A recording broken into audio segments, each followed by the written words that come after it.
क्या आप जानते हैं एक छोटा सा वायरस खास तौर पर महिलाओं में कैंसर का कारण बन सकता है।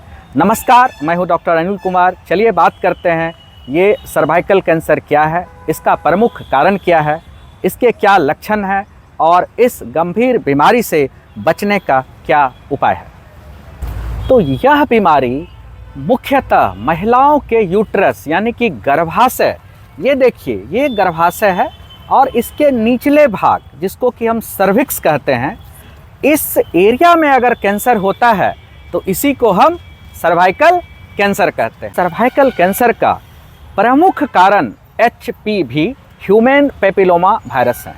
इस वायरस के बहुत प्रकार होते हैं, मुख्यतः HPV 16 और 18 ही सर्वाइकल कैंसर के लिए जिम्मेदार होता है। यह वायरस हमारे शरीर की त्वचा और जेनिटेलिया के कोशिकाओं में पाया जाता है।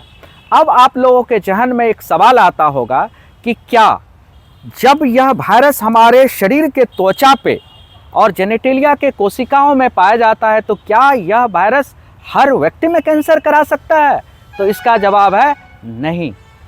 ऐसे व्यक्ति, ऐसी महिलाओं, ऐसी लड़कियां जिनमें कुछ जोखिम कारक रिस्क फैक्टर्स रहते हैं, उनमें ये वायरस आसानी से प्रवेश कर सर्वाइकल कैंसर कराता है।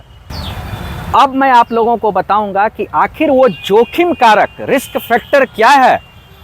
तो देखिए, आपको जानना होगा जो कम उम्र में जब लड़कियों की शादी हो जाती है या यौन संबंध लड़कियां बनाती है कम उम्र में, वो एक रिस्क फैक्टर है।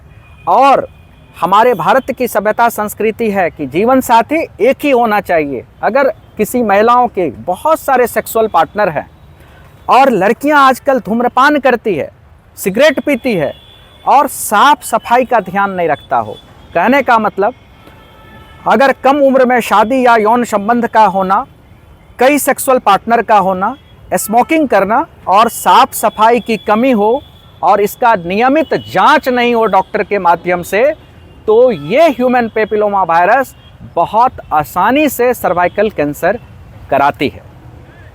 जैसा कि आप लोगों को बताया कि नियमित जांच होना चाहिए, क्योंकि कुछ लक्षण इसके लेट से आते हैं। तो अब यहाँ पर आपको जानना चाहिए कि क्या ऐसा लक्षण होगा कि हम जान पाएंगे कि सर्वाइकल कैंसर हो गया है। तो सर्वाइकल कैंसर जब किसी को होता है तो योनि से वेजाइनल ब्लीडिंग होती है। और ये ब्लीडिंग का क्या नेचर है? यौन संबंध के बाद खूब ब्लीडिंग होने लगता है या पेल्विक जांच के बाद ब्लीडिंग होती है, मासिक धर्म के बीच में या मीनोपॉज के बाद रक्तस्राव ज़्यादा मात्रा में होता है या मासिक धर्म का लंबे समय तक ब्लीडिंग होना। अगर ऐसा कुछ सिम्टम हो तो सोचना चाहिए कि सर्वाइकल कैंसर हो सकता है। इसके अलावा जो वो ब्लड आता है वो बहुत बदबू देता है, ऑडरस डिस्चार्ज होता है और सेक्सुअल इंटरकोर्स के दौरान महिलाओं को काफ़ी दर्द होता है और पेट के निचले भाग में लोअर एब्डोमिनल पेन भी होता है और एडवांस स्टेज में मल में, पेशाब में भी खून आ सकता है और पैर का सूजन भी हो सकता है। अगर ऐसा लक्षण किसी को महसूस हो तो तुरंत नज़दीकी अस्पताल में जाके दिखाना चाहिए। लेकिन अच्छी बात ये है कि इस बीमारी का बचाव संभव है, क्योंकि HPV वैक्सीन उपलब्ध है। ये वैक्सीन नई नहीं है, ये हमारे देश में 2008 से ही उपलब्ध है, पर फरवरी 2026 से भारत सरकार ने 9 से 14 वर्ष की लड़कियों के लिए मुफ्त में ये वैक्सीन सरकारी अस्पताल में मुहैया कराया गया है। परंतु जिन महिलाओं का उम्र 15 से 26 साल है वो भी इस वैक्सीन को किसी प्राइवेट सेक्टर में जा कर के लगवा सकती है।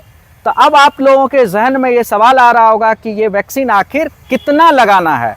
तो 9 से 14 साल की लड़कियों के लिए जो कि मुफ्त में वैक्सीन दी जाती है, उसके लिए 2 डोज हैं। पहला आज लगेगा और दूसरा 6 महीने के बाद। और 15 से 26 साल के महिलाओं के लिए 3 डोजेज रिकमेंडेड है। आज एक लगना है, दूसरा 2 महीने के बाद और तीसरा 6 महीने के बाद। तो क्या आप सीखे कि वैक्सीन इसकी कितनी लगनी है 9 से 14 साल के व्यक्तियों में, लड़कियों में? 2 वैक्सीन आज और 6 महीने के बाद, और 15 से 26 साल के महिलाओं में 3 वैक्सीन लगनी है, एक आज, एक 2 महीने के बाद और तीसरा 6 महीने के बाद।